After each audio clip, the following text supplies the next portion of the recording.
Un après-midi, je suis simplement allé m'asseoir sur une petite colline qui était dans une ville où j'ai grandi. Jusqu'à cet instant, j'avais toujours pensé « ceci est moi, et ça c'est quelqu'un d'autre ». Je n'avais pas de problème avec cet autre, mais ça c'est quelqu'un, et ça c'est moi. Pour la première fois, je ne savais plus ce qui est moi et ce qui n'est pas moi. Ce qui était moi était juste partout autour. J'ai pensé que cette folie avait duré 5-10 minutes. Mais quand je suis revenu à ma manière d'être normal, 4h30 s'étaient écoulées. Je suis assis juste là, pleinement conscient, les yeux ouverts. Je m'étais assis vers 15h et il est 19h30. Le soleil s'est couché. Et je pensais que ça ne fait que 10 minutes, mais 4h30 s'étaient écoulées. Pour la première fois dans ma vie d'adulte, des larmes coulaient, à tel point que ma chemise est complètement trempée. Moi et des larmes, c'était impossible, je suis comme ça. J'ai toujours été heureux, ça n'a jamais été un problème pour moi. J'ai réussi dans ce que je faisais, j'étais jeune et sans problème. J'allais bien. Mais je déborde d'une autre forme d'extase qui est indescriptible. Chaque cellule de mon corps déborde juste d'extase. Je n'avais pas de mots. Quand j'ai secoué la tête et essayé de questionner mon mental sceptique, ok, qu'est-ce qui m'arrive?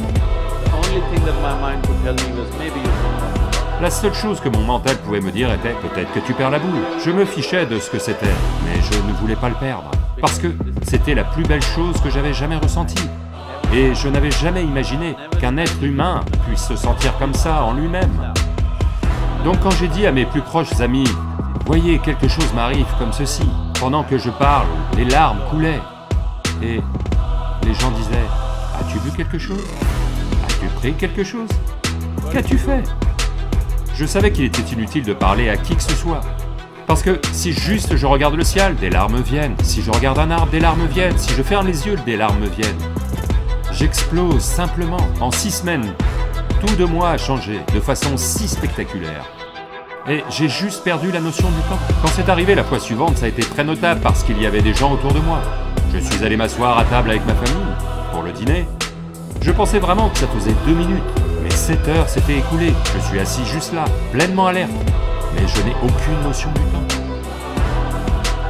Ça s'est produit de nombreuses fois. Un jour, je suis juste assis dans ma ferme, et je pensais être resté assis environ 25-30 minutes. Mais je suis resté assis là 13 jours.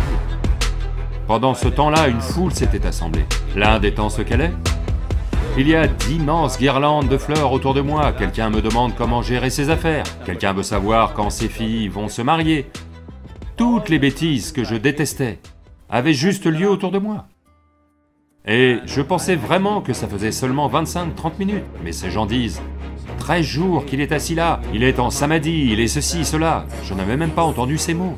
J'ai grandi, vous savez, avec la philosophie européenne, Camus, Kafka, Dostoïevski. Vous lisez ces choses en Amérique?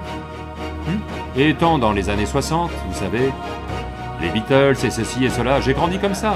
Moi et la spiritualité sont 2 mondes. Aucune chance que je m'y aventure. Donc je ne connaissais rien de ce vocabulaire, samadhi, ceci, cela et moi. Les gens disaient « oh, il est dans ce genre de samadhi, il est dans ce genre de samadhi. Touchez-le, cela arrivera. » Et les gens essayent de m'attraper. Donc la seule chose que je pouvais faire, c'était de quitter cet endroit et de partir en voyage, juste pour échapper à ça. Parce que je n'arrivais pas à comprendre ce qui se passait autour de moi. Je vous raconte cette histoire parce que c'est possible pour chaque être humain.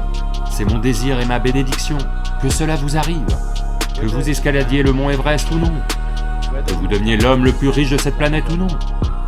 Votre expérience de la vie sur cette planète devrait être agréable. Vous devriez vivre dans un état de bonheur absolu et partir. Cela doit arriver à chaque être humain. Tout le monde le mérite et tout le monde en est capable.